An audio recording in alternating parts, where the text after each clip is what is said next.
पटना का Moinul Haq stadium 1993 Sri Lanka versus Zimbabwe का match होता है। वो पटना मोइनुल हक स्टेडियम का पहला इंटरनेशनल मैच है। 3 साल के बाद 1996 Zimbabwe versus Kenya 96 world cup का वो मैच पटना मोइनुल हक स्टेडियम का दूसरा मैच है। वो दिन है और फिर कट टू 2024। पिछले इतने 2 डेकेड से ज़्यादा समय बीत चुके हैं और उसके बाद इंटरनेशनल मैचेस तो छोड़िए, रणजी की भी मैचेस बिहार के पटना के मोइनुल हक स्टेडियम में नहीं होती है। रिसेंटली न्यूज़ आई कि बिहार की टीम पटना मोइनुल हक स्टेडियम में एक मैच खेल रही है मुंबई के अगेंस्ट। बट कहानी में ट्विस्ट है कि मैच जिस दिन शुरू होता है उस दिन बिहार की 2 टीम वहां मैच खेलने पहुंच जाती है। अब सुनने में ये बड़ा अटपटा लगेगा, बट ये बताता है हमें कि बिहार क्रिकेट एसोसिएशन में फैक्शनिज्म कितना ज़्यादा है। इसके अलावा हम बात करेंगे कि पटना मोइनुल हक स्टेडियम में जो तैयारी है, जो मैचेस की तैयारी है और वहाँ स्टेडियम किस बदहाल स्थिति में है, उन सब के बारे में बात करने के लिए मेरे साथ इंडियन एक्सप्रेस के रिपोर्टर हैं प्रत्युष राज, जिन्होंने ये स्टोरी ब्रेक की कि जिस दिन बिहार और मुंबई का मैच मोइनुल हक स्टेडियम में होना था वहाँ 2 टीम पहुंच गई खेलने के लिए। प्रत्युष, वेलकम टू आज तक एचडी। और पहले तो आप मुझे बताइए कि ये सुनने में बड़ा अटपटा लगा और ऐसा जनरली होता नहीं है कि 2 टीम पहुंच जाती है मैचेस खेलने के लिए, तो बिहार में ये चमत्कार कैसे हो गया? बिहार में ये पहली बार नहीं हुआ। 2021-22 का अंडर 19 में का एक मैच था तो वहाँ भी 2 टीमें पहुँच गई थी। सिंस ये रणजी ट्रॉफी का मैच था और काफ़ी बड़ा मैच था, मुंबई की टीम आई थी, सारे बड़े नाम थे, तो इस चीज़ को ये दो टीमें पहुंची। 2 टीमें वहाँ 8:30 बजे पहुंच गई। फिर बिहार पुलिस को बीच में आना पड़ा। काफ़ी लोग जो वहाँ के जो OSD थे, जो सिक्योरिटी ऑफिसर थे, उनकी पिटाई कर दी गई। अच्छा, हाथापाई हुई है काफी, और फिर पुलिस को इंटरवेन करना पड़ा। और आइडियली सिंस कोहरा था तो उसकी वजह से थोड़ा डिले हुआ, तो वो थोड़ा ब्रीदिंग स्पेस दे दिया, अदरवाइज मैच और डिले होता, जो मतलब मुंबई वालों के लिए भी काफी सरप्राइज था कि ये हो क्या रहा है। बट तो आपकी स्टोरी हमने पढ़ी, उसमें BCCI सेक्रेटरी की एक टीम थी और BCCI प्रेसिडेंट की, ये कैसे हो सकता है? So BCA according to BCA president Tiwari, Rakesh Tiwari ji, कि जो अमित कुमार जो सेक्रेटरी थे, जो 2019 में चुन के आए थे उनके साथ, उनको उन्होंने बर्खास्त कर दिया। तो वो अमित कुमार जी का कहना है कि वो पावर BCCI के पास है, मैं तो इलेक्ट होके आया हूँ। और हर टीम जो है सेक्रेटरी अनाउंस करती है, चाहे उनका कहना है कि ऐसे उन्होंने कहा कि BCCI की टीम में जैसा जी का नाम होता है, कभी रोजर बिन्नी टीम अनाउंस नहीं करती, BCCI प्रेसिडेंट तो सेक्रेटरी जैसा का होता है, तो ये उनका हक है। तो राकेश तिवारी का कहना है कि सिंस उनको हमने निलंबित कर दिया है तो ये हक अब मेरे पास है। तो उन्होंने एक टीम निकाली और सेक्रेटरी साहब 2 कदम आगे थे।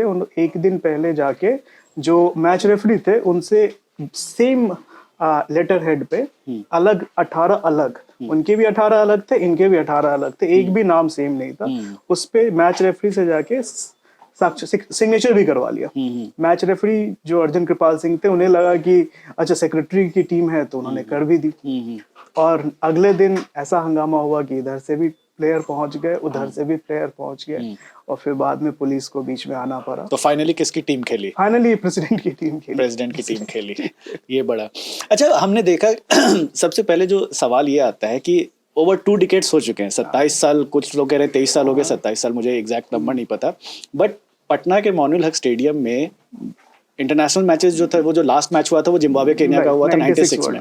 उसके बाद से इतना टाइम क्यों लग गया एक डोमेस्टिक क्रिकेट, मतलब एलीट जो रणजी ट्रॉफी का जो मैच होता है वो भी बिहार में होने में इतना टाइम क्यों लगा? पहले मतलब डोमेस्टिक मैचेस हुए हैं, एज ग्रुप के भी हुए हैं, इवन प्लेट ग्रुप के भी हुए हैं। रणजी ट्रॉफी का जो प्लेट ग्रुप है, जब बिहार, नागालैंड, मिजोरम, नॉर्थ ईस्ट की अलग टीमें, इवन पांडिचेरी भी वहां गई हुई थी जब ये सब टीमें खेली हैं। बट ये एलीट 23 साल, I think if I am not wrong, 23 या 24 साल बाद हुआ है। ये आखिरी बार जब बिहार और यूनिफाइड बिहार था, झारखंड भी एक था, तो उस समय रणजी ट्रॉफी टीम होती थी जिसमें सब ने MS धोनी, मिहिर दिवाकर, इतने ये बिहार के दिग्गज, मनीष वर्धन, ये सब उस समय ये खेल चुके थे। तो ये बिहार को जगमोहन डालमिया ने 2001 में जब बाइफरकेट हुआ, झारखंड अलग हुआ, स्टेट अलग हुआ, तो झारखंड क्रिकेट एसोसिएशन बन गया। बिहार क्रिकेट एसोसिएशन उस समय कीनन में होता था, जमशेदपुर में। तो उस समय इन पे बैन लगा था 2001 में जगमोहन डालमिया ने, बिकॉज ऑफ फैक्शनलिज्म, कि जब अलग हुए तो 3-4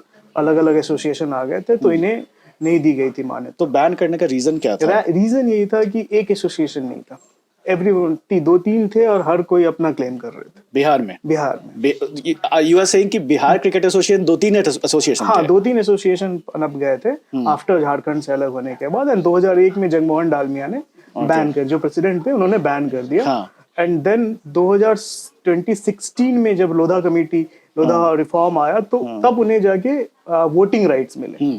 and in 2018 they finally got that application, उनको एप्लीकेशन मिला, जैसे बाकी टीमों को मिला, चंडीगढ़ को मिला, उस साल पांडिचेरी को मिला, नॉर्थ ईस्ट की टीमों को मिला। तब फिर उनकी रणजी टीम वापस आई और बीसीए को मान्यता मिली। ओके। हाँ, बिहार क्रिकेट एसोसिएशन। तो आप कह रहे हो कि 2000 से लेके 2016 के बीच में बीसीए को बैन किया हुआ था, तो उस वक्त इस पीरियड में बिहार की रणजी टीम थी या नहीं थी? नहीं थी।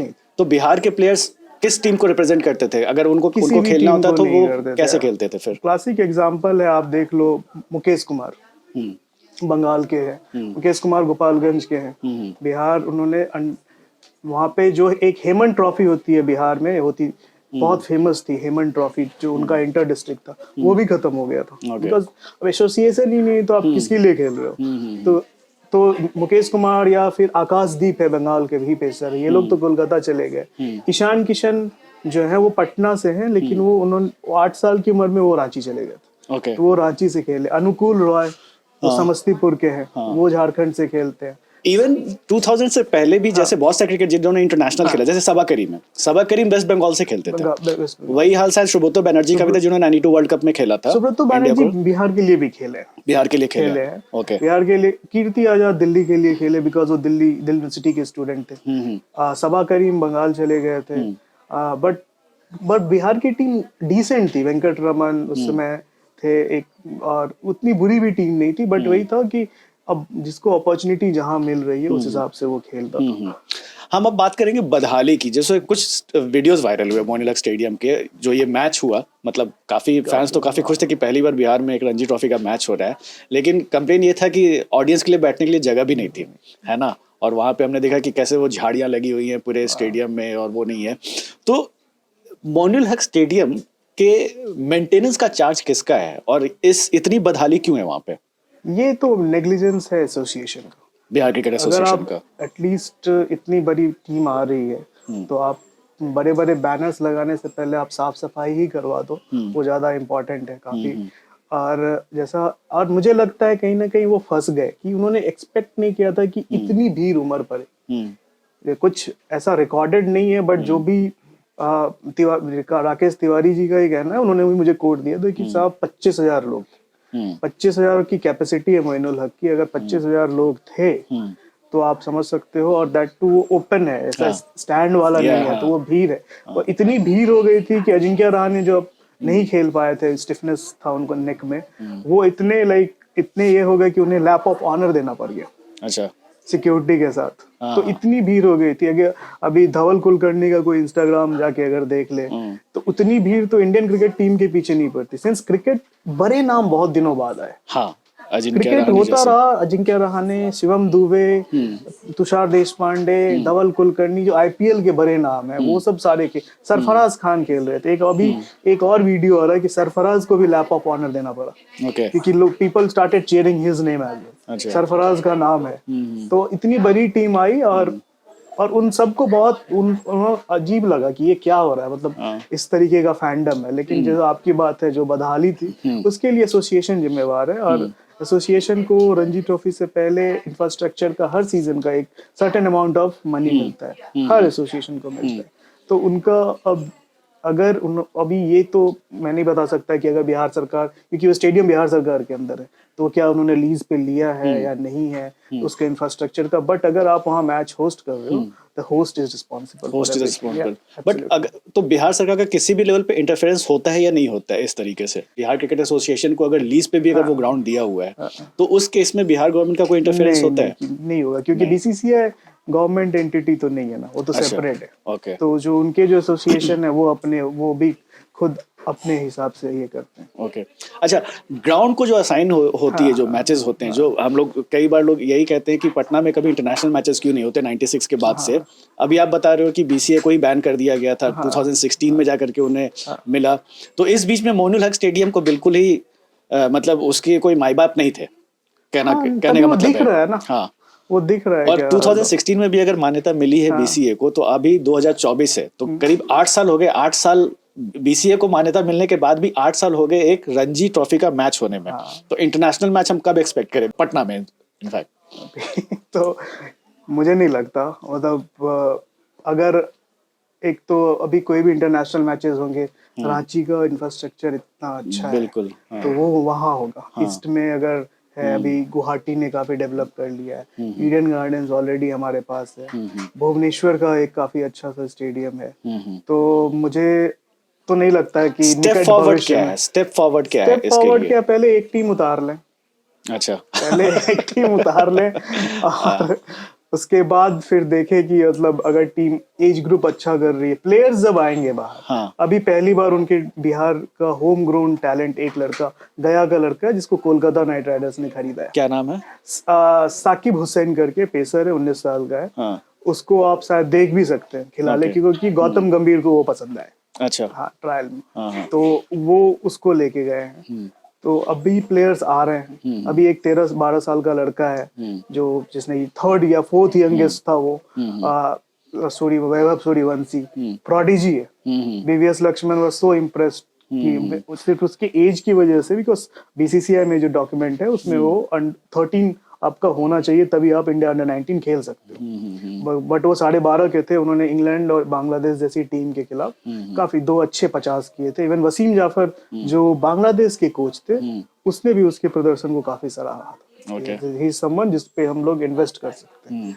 तो उसका डेब्यू हुआ, ऑब्वियसली नहीं ठीक हुआ, 19 और शायद 12 किए 2 इनिंग में, बट लाइक एक प्रोडिजी है। अभी वो उस तरीके से क्रिकेट निकल रहा है। ऐसे अगर आप पटना से हो तो अगर आप जब देखोगे, पटना में भी पहले एकेडमीज नहीं थे। ओके। जैसे चंचल सर कहते हैं, जो एमएस धोनी के कोच थे, कि जब धोनी निकल के आया तो रांची के सारे स्पोर्ट्स जो शॉप है वहाँ ग्लव्स की बिक्री बढ़ गई, बैट और पैड की कम हो गई। हाँ। तो पटना में अब एकेडमीज खुल गई है, वो कल्चर डेवलप हो गया है जो 2 डेकेड से बिल्कुल कुछ नहीं था, खत्म हो गया था। ओके। तो वो एक डेवलप हुआ है, तो वो टाइम लगेगा। तो उसमें टाइम लगेगा। वैसे फिलहाल बिहार की रणजी टीम है कैसी? जो अभी जो मैच हुआ उसमें तो बिहार हार गई। 3 प्लेट ग्रुप से आई है। हाँ। और अभी ये टीम बिहार ने व्हाइट बॉल में एक आध उलटफेर किया है, बट रेड बॉल गेम अलग हो जाता है। ओके। टेम्परामेंट का गेम है, स्किल का गेम है, 4 दिन का गेम है, आपको लंबा खेलना है। तो और मुंबई जैसी टीम जिन्हें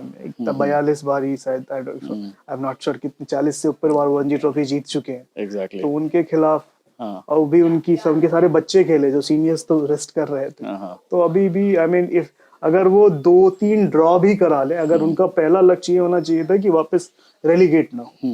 तो अभी अगला सीजन जो होगा रणजी ट्रॉफी का, तो इसमें इनके आइटिनरी में ऐसा कोई है कि अगले साल का जो सीजन हो उसमें भी एक मैच बिहार को दिया जाए? नहीं, अभी 3 मैचेस हैं, अभी 2 मैचेस और हैं। टीम होम और अवे खेलेगी, अभी 2 मैचेस और होने हैं वहां पे। ओके। तो वो जब शेड्यूल बनता है तो उनसे पूछा जाता है कि वो आप कहाँ खेलोगे अपने होम मैचेस। दिल्ली फिरोजशाह कोटला में खेलती है, पंजाब मोहाली में खेलती है, या फिर अभी नए मुल्लापुर में खेल रही, हरियाणा लाहली में खेलती है।